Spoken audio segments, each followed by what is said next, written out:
Johnny Randolph, 227, as we continue to count down the top 100 hits of 1973. This song is number 24, Elton John and Crocodile Rock.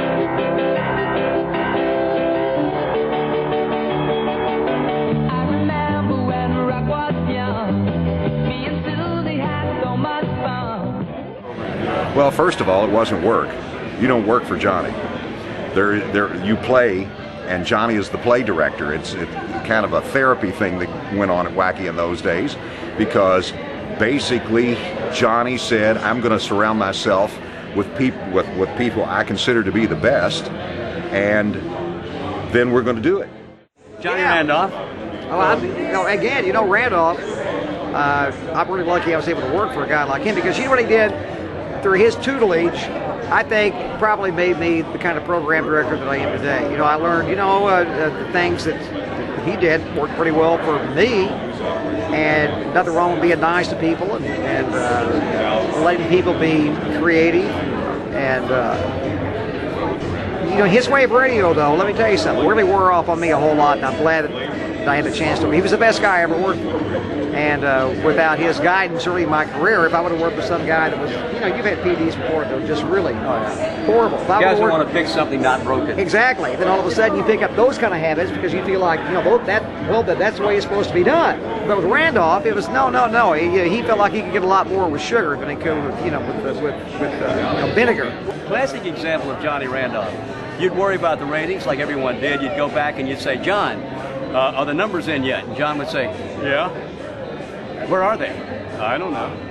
Maybe in that stack of stuff over there. How do we do? It's fine. Okay. And you're thinking like, well, if he's not that upset, it must be okay. And so you'd go back and you do your show without worrying. And he had a way of doing that, making us all feel really easy and at home. And he knew he had guys like Coyote and Bailey and Dude Walker and Lynn King, guys that would absolutely go in there and bust it to do a good job at what they were doing. Johnny Randolph, the greatest thing about him is the fact that he wasn't just a boss, he was your friend as well. He knew every disc jockey's faults, and he knew how to handle them. And he handled them with great aplomb, let me put it that way. I mean, he knew that I'm a very sensitive type guy, so he never criticized me when I was on the air. Some other guys, he felt like needed a kick in the behind, he would kick him in the behind. But he was a friend more than a boss. I mean, he was one of us. We all went out and did things together. And he was just brilliant when it came to coming up with contests and ideas, and what a great guy to work for, and I love him to death. Johnny was a real nurturing guy, and I think somebody spoke earlier this evening talking about the fact that John wouldn't tell you that you were doing something wrong. He'd say, if you were to do it this way, it'd probably sound a little bit better. It was interesting because Johnny, when I first came there, he said, I was in Athens, Georgia, working at a radio station, and he sent a tape to me. He said, okay, this is what the station sounds like. I've never heard anything that sounded like this before, because they jingled into a stop set. They ran at 79 WAKY. WAKY, their name, call letters, and then you'd go into the stop set.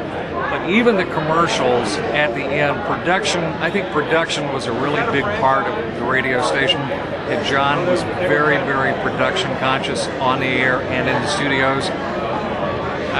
Back when we were doing carts in the old days, we'd have, it might say 5 seconds dry voiced on the end. And we'd start, when I first went to work there, we'd start the music up underneath a dry voice spot, and you'd walk it to the post. And, everybody was doing it. It's just kind of like, well, okay, how good can you be? And you put the WAKY shout in. It was just so much fun. It was a great, John, thank you. Thank you for letting me be a part of it. When I left when the station was on top, and I left because of the FMs were going to start eating away at us, and I didn't want to be there when things started going down. And so we shook hands as we left and said, boy, it's been a great time, and that was it. I didn't save any tapes, I didn't save anything, and I figured, well, that'd just be part of my heart and soul until I die.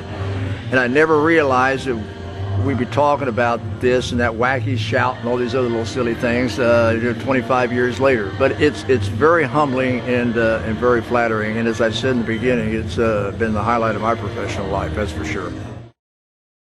Your copy of WAKY's Top 100 Hits of 1973, send a Silver stamped envelope to WAKY, Kentuckiana Countdown, River City Mall, Louisville. We'll send you your list. It's 4:03, and this is Johnny Randolph. Are you ready? In a minute.